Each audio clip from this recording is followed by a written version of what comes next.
stock Logic for the win. That's my stance.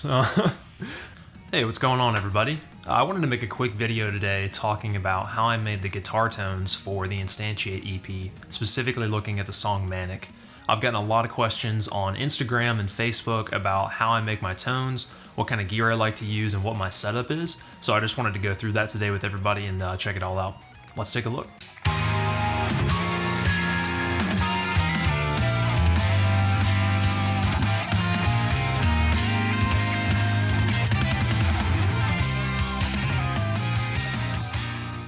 Alright, so let's check out the rhythm guitar tones first.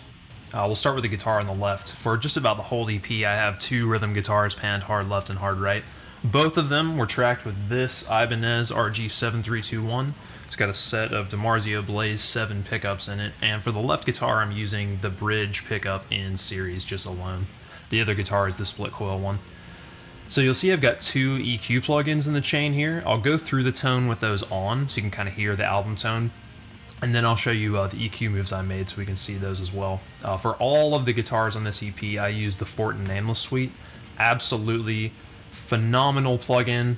Cannot say enough good things about Nameless and NST as well. If you haven't tried these from neuraldsp and Fortin, definitely check them out. You will not, you will not be sad that you did. So I'll just go through the amp settings real quick. So you can see I've got the master volume set pretty high, up to almost 8. This is like a classic kind of high gain sounding amp, so it sounds really good, driven pretty hard.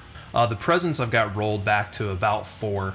With this particular set of pickups, they are pretty high output in the treble range, so I don't need a lot of assistance from the amp in the presence and treble, just to keep everything tame and not too harsh for the high gain sounds.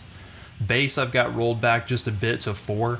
For me, I like to use the bass control on an amp like this. I like to set it as high as I can to keep some warmth without big extended chords getting muddy.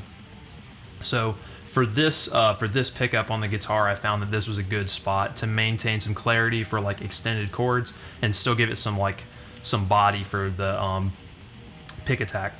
The middle I've got boosted just a little bit up over 6. I just like the way the mid-range on this amp sounds. Makes the guitars really present in the mix. Treble I've got rolled back pretty far, almost, I mean I've almost got it off. Just like I was saying earlier with the presence control, with this pickup I don't need a lot of help in the upper range. It's very high output there, so I just need to roll those back to keep everything from getting harsh. The gain knobs, this amp has 2 inputs. There's a high gain input and a low gain input.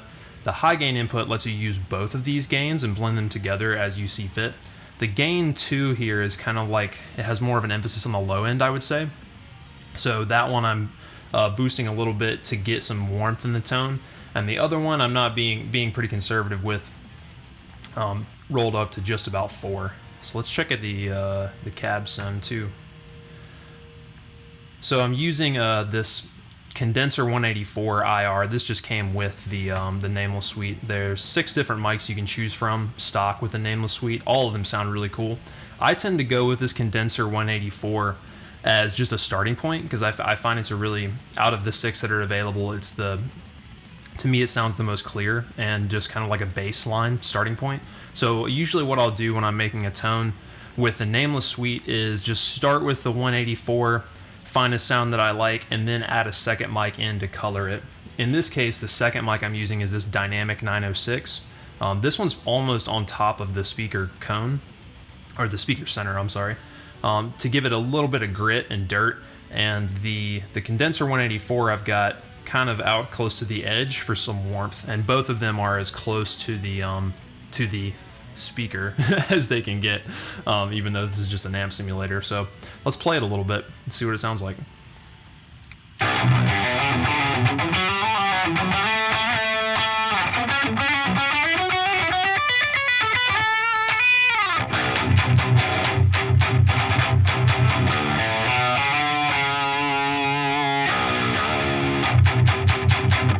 Sounds pretty cool. Nice high gain, aggressive sound.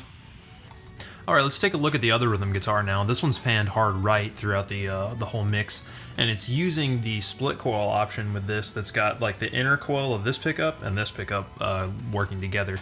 Get some really cool tones with it. The setup, as far as the amp goes, is not that much different. I just made a couple different moves with the like the EQ knobs. Master volume is the same. Presence is actually even lower because this split coil sound has really like present top end, so it doesn't just like the other one. I just need to roll it back to keep everything from getting harsh. Bass is about the same, just a little bit lower because the coil from this neck pickup adds a little bit of low end, so just a hair back. Mids are actually a little bit lower, just boosted just above noon right there. Again, I like the way that the mids sound on this amp. Treble's rolled back pretty far. Same reason as before, you know, just keeping everything clean.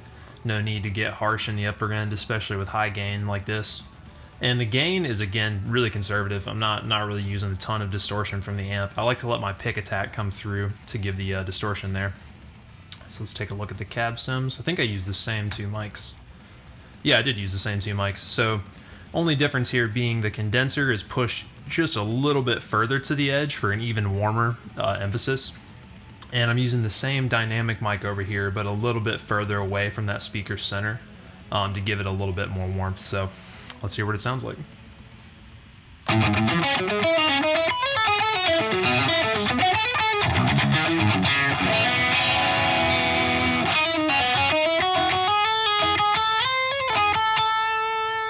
Sounds pretty cool. I like it. Really like the way I can get like those still somewhat clean sounding and well-defined tones with the split coil because it's a little bit less output, but still sounds pretty aggressive when you get into it with the pick. I love it. Alright, let's also take a look at the lead tones I used for the short guitar solo in this song. Again, this is also Fortin Nameless. The amp setup, not too much different except for the mics. I used some ribbon mics on this one. And I've also got the Logic tape delay and the Logic chroma verb in the chain there. So let's take a look at the amp. Yeah, master volume is about the same, a little bit lower. Presence is actually, I've got the presence much higher than I did for the split coil setup because I want the solo tone to be present, you know? That's kind of the idea. The bass is just a little bit lower on this one because I don't need as much bass response for like guitar solo tones. I don't tend to use the lower strings as much, and if I do, I don't want them to muddy up the rhythm guitar sound.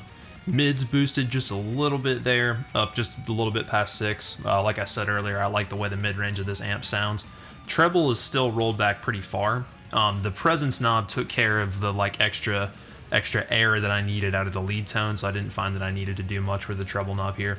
The gain is just a little bit higher to give it a little bit more grit.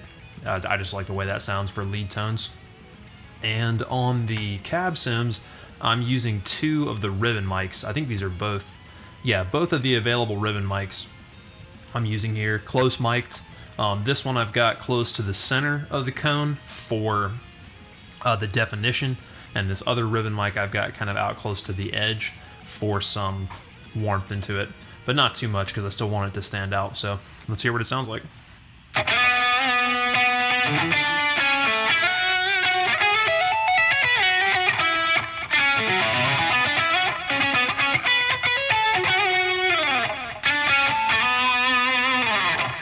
Sounds awesome. I really like the way the tape delay and the reverb work together as well.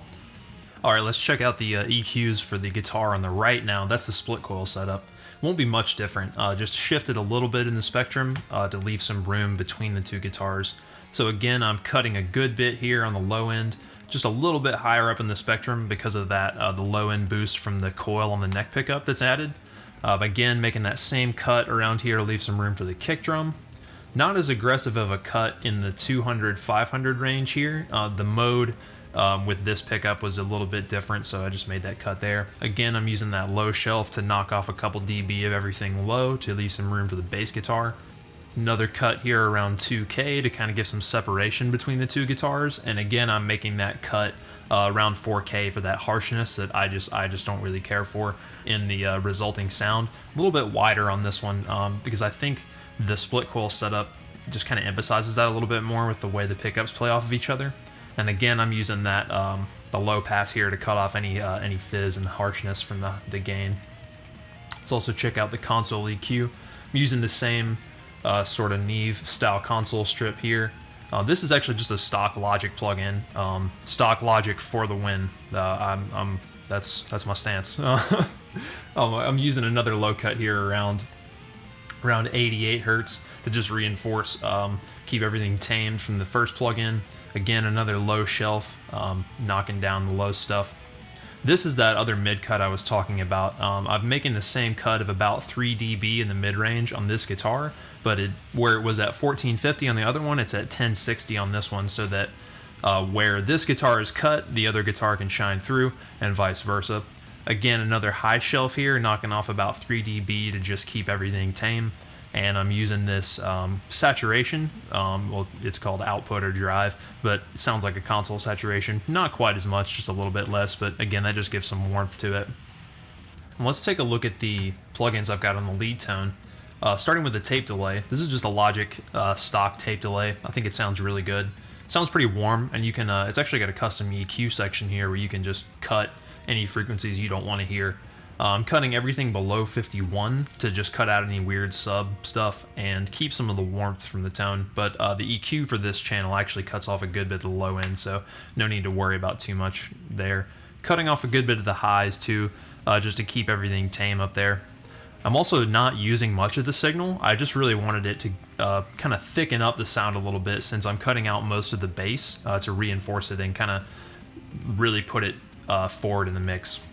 Not much feedback either, so the delay itself isn't going to exist for too much time.